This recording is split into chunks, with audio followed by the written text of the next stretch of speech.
About half of the fish we eat is caught from the wild every year, and the other half is farmed. But farming faces the same problems as land-based agriculture, which is you have to grow too many animals in too small of an area, and they all come from the same genetic ancestors. So you end up with a high degree of disease risk because of the high density and because of the similar genetics. Wild catch fisheries, the biggest problems tend to be overfishing. So either pulling out animals that are the wrong weight, which are not legally supposed to be caught, or just catching many, many more animals than can be regenerated every year naturally. And we're disrupting the ecosystems in the ocean that rely on these animals to perform specific ecosystem functions. And that can create all sorts of instability. The second biggest problem in fishing is known as bycatch, which is catching fish that you don't intend to eat. And this is frequently a problem with traditional methods because they use very large nets that indiscriminately catch large volumes of fish. And so we need to find a way to come up with more production to feed growing demand, but without resorting to the same farming techniques that got us this far. On our current trajectory with the current technology and approaches that we're using, we're on our way to depopulating the oceans by the middle of the century and to making most of our fish supply unsustainable by that same time frame.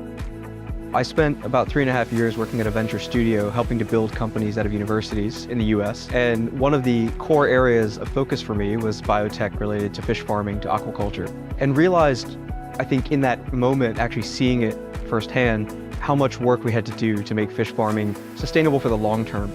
And realizing that what got us here in terms of feeding 8 billion people wasn't going to get us to 10 billion without significant improvement. And so I started thinking about alternative approaches and wanted to develop something that would enable the industry to adopt new technology production approaches as opposed to trying to be an end-to-end solution.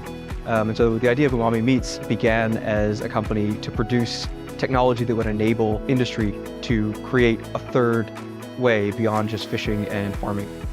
Umami Meats is building the operating system for cultivating seafood. We're developing the core infrastructure layer, that's the manufacturing process and the architecture that process would run on, and then partnering with traditional food producers to license technology and enable them to manufacture cultivated foods. Umami Meats is built on creating a more sustainable food system, ensuring food security, and creating a path to feed 10 billion people by 2050. So cultivating seafood starts by developing a cell line where we isolate a stem cell from a fish and then develop what's known as a clone or a single cell that has the right properties to allow us to grow it at a large scale. We then grow that in bioreactors to produce many trillions of cells from our initial stem cell, and then we differentiate or turn those cells into muscle and fat. The last step is to then take the muscle and fat and produce final products.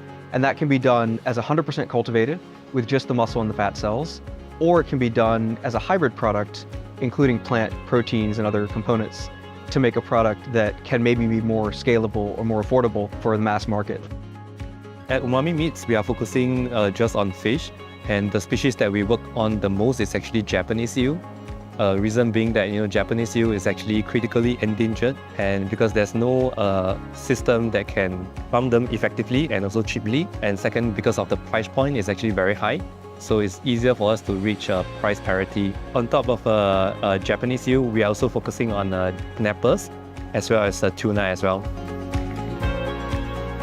One of the biggest challenges that we face in cultivated seafood is that we have almost 100 million different combinations of variables that could lead us to the optimal process for making cultivated fish.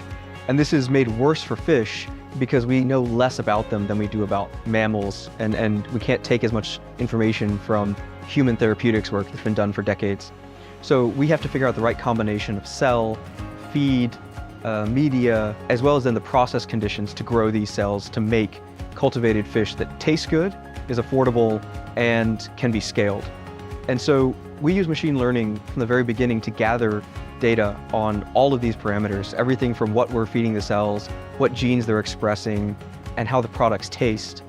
And then we start asking questions of these models to ascertain what the best feeding strategy might be, and to look for predictive indicators very early in the process that will help us to save quite a lot of time in the manufacturing scale-up.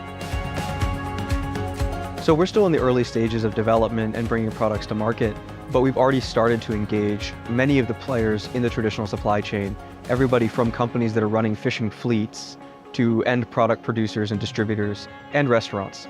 And our goal is to bring to the table a consortium of players who can create a new value chain around Cultivated by leveraging the strengths they already have in the existing value chain.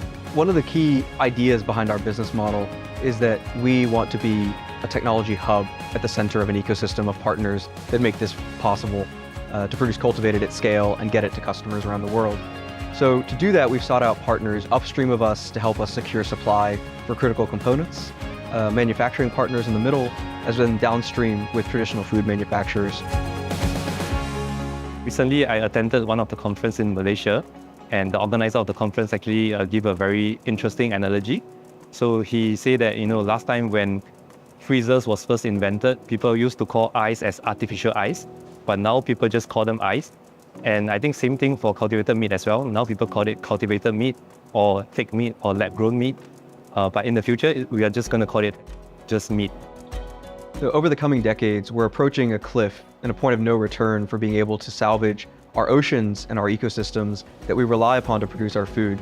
We need to take action now to produce more sustainable food supply that will help to ensure food security for people around the world, but also to make sure that we can feed 10 billion people for generations to come without relying on ecosystems that are going to be impacted by climate change. Our view on this is that Cultivated can play a major role in localizing food supply, shortening supply chains, removing contaminants from the food system, and enabling responsiveness to what consumers desire.